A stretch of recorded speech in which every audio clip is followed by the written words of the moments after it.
दिल को भावुक कर देने वाली एक प्रेम कथा।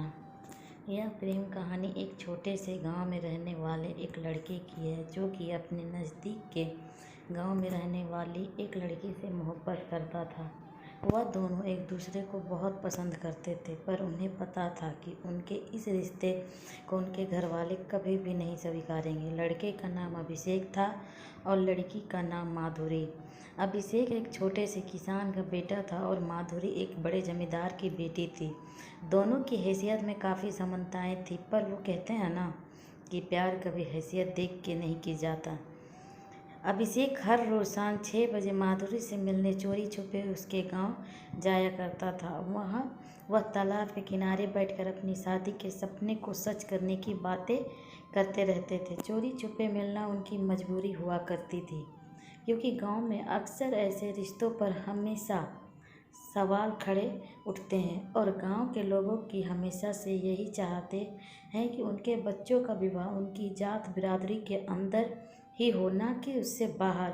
और अभिषेक और माधुरी की बिरादरी भी अलग अलग थी, इसीलिए उन्हें इस बात का भी डर भी सताता रहता था।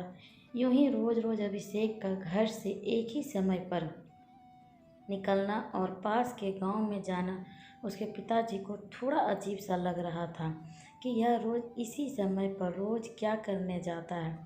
तो एक दिन अपने शक को दूर करने के लिए उसके पिता ने उसका पीछा करने की सोची और उसके पिता ने उसके अगले दिन ही अभिषेक का पीछा किया।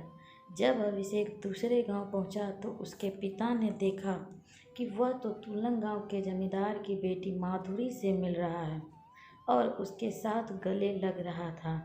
यह सब देख उसके पिताजी को काफ़ी शर्मिंदगी महसूस हुई और वह वहाँ से चले गए।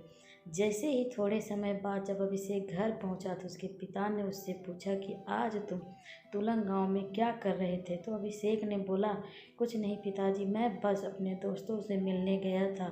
उसके मुंह से झूठ सुनते ही उसके पिता गुस्से में आकर उसको एक तमाचा लगाया और कहा कि दोस्त से मिलने गए थे या अय्याशी करने गए थे। मैंने तुम्हें आज तुलंग गांव के जमींदार की बेटी के साथ देखा था। क्या कर रहे थे तुम उसके साथ? तुम्हें जरा भी शर्म नहीं आई कि अपने माँ बाप का नाम तुम इस कदर डुबा रहे हो? ओ तो शुक्र मनाओ कि मैंने आज तुम्हें देख लिया। अगर गांव का कोई और व्यक्ति तो देख लेता तो बदनामी तो होती ही अलग, और उस लड़की के भाई तुम्हारे हाथ पैर तोड़ते, वो अलग।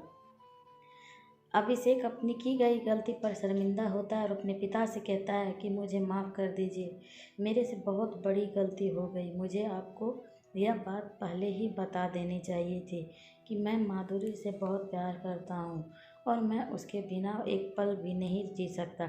यह सुनते ही उसके पिता उससे कहते हैं कि बेटा देखो, ये बात तुम्हें भी पता है कि वो हमसे हैसियत में कितने बड़े हैं और वो तुम्हारे इस रिश्ते को कभी नहीं स्वीकारेंगे। इसीलिए बेहतर यही होगा कि तुम्हें उसे भूल जाओ। अपने पिता की बात सुनकर अभिषेक काफ़ी मायूस हो जाता है और पूरी तरह से टूट जाता है। काफ़ी दिन बीत जाते हैं, अभिषेक और माधुरी एक दूसरे से नहीं मिल होते। माधुरी काफ़ी परेशान होती है कि कुछ दिनों से अभिषेक उससे मिलने क्यों नहीं आ रहा है। कुछ दिन और बीत जाने के बाद माधुरी को टेंशन होने लगती है, इसीलिए बात की जड़ तक पहुंचने के लिए वह अभिषेक के गांव की तरफ अभिषेक से मिलने के लिए निकल लेती है। जब वह रास्ते में चल रही होती है तो अचानक उसकी टक्कर एक लड़के से हो जाती है और वो लड़का कोई और नहीं अभिषेक ही होता है। वह उसको देखते ही उसके गले लग जाती है और रो रो कर उसका बुरा हाल हो जाता है और वह उसे कहती है कि तुम मुझसे इतने दिनों से मिलने क्यों नहीं आ रहे थे? पता है मैं कितना परेशान हो रही थी कि कहीं तुम्हें कुछ हो तो नहीं गया, पर शुक्र है कि तुम ठीक हो। इतने में अभिषेक माधुरी को चुप करता है और उसको अपनी सारी बात बता देता है कि उसके पिता ने उसको तुमसे मिलने देख लिया था और हमें एक दूसरे को भूल जाने को कहा है। इतने में माधुरी अभिषेक से कहती है कि तुम्हारा प्यार क्या इतना ही सच्चा है कि एक मुसीबत आते पे तुम हमारे प्यार को भूल जाओगे? अगर मुसीबत आई तो हम दोनों डट कर सामना करेंगे। मैं आज ही अपने पापा से तुम्हारी बात करूंगी कि हम एक दूसरे को कितना चाहते हैं। इतने में से माधुरी से कहता है कि नहीं, तुम ऐसा कुछ नहीं करोगी। मैं नहीं चाहता कि तुम अपने परिवार के सामने शर्मिंदा हो और उनका दिल दुखे। इसीलिए बेहतर यही होगा कि अब हम एक दूसरे को भूल जाए। इतना कहकर अभिषेक वहाँ से चला जाता है और मन ही मन बहुत रो भी रहा होता है कि उसका इतने सालों का प्यार अब ख़त्म हो जाएगा। माधुरी काफ़ी उदास होकर घर पहुँचती है, पर वह अभिषेक की बात को ना मानते हुए अपने पिता से अपने रिश्ते का खुलासा कर देती है और बताती है कि वो अभिषेक से कितना प्यार करती है। यह सुनकर माधुरी के पिता उस पर काफ़ी गुस्सा होते हैं। इस बात पर नहीं कि उसने प्यार किया, बल्कि इस बात पर कि उसने एक किसान के बेटे से प्यार किया। उसके पिता कहते हैं, चाहे तुम जीते जी मर जाओ, पर मैं तुम्हारी शादी उससे कभी नहीं करवाऊंगा।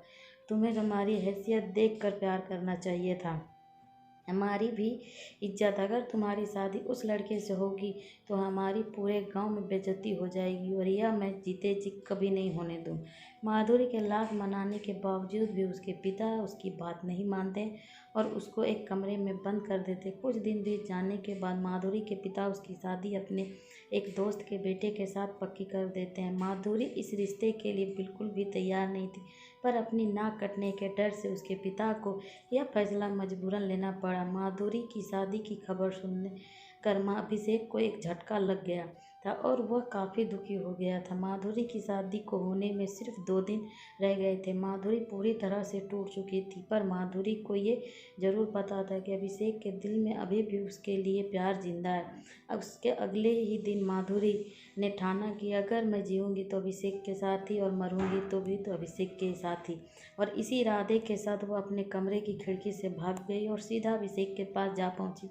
जब वह अभिषेक के घर पास पहुंची तो अभिषेक उसे देखकर बहुत खुश हो गया और वह एक दूसरे को देखते ही गले लग गए। फिर माधुरी ने उसे बताया कि वो सब कुछ छोड़कर उसके पास आ चुकी है, चाहे कैसे भी हालत हो, वो उसी के साथ जीना और मरना चाहती। उसकी ये बात सुनकर अभिषेक भी काफ़ी इमोशनल हो गया और उसने भी उसको जीने से लेकर मरने तक का साथ निभाने का वचन दे दिया। इतने में माधुरी के घर वाले देखते हैं कि माधुरी घर पर नहीं है और घर से भाग गई है। इतने में उसके पिता का शक सीधे अभिषेक पर जाता है कि वो उसी के घर भागी होगी। इसीलिए अपना वक्त जाया न करते हुए उसके पिता अपने मियों के साथ सीधा अभिषेक के घर की तरफ निकलते। जितने में अभिषेक और माधुरी वहाँ से कहीं दूर जाने की सोच रहे होते हैं, इतने में माधुरी के पिता वहाँ पहुँच जाते हैं और उसको वहाँ ही ही जा रहे होते हैं कि इतने में अभिषेक माधुरी के पिता से प्रार्थना करता है कि हमें अलग मत करिए, हम एक दूसरे के बिना नहीं रह सकते।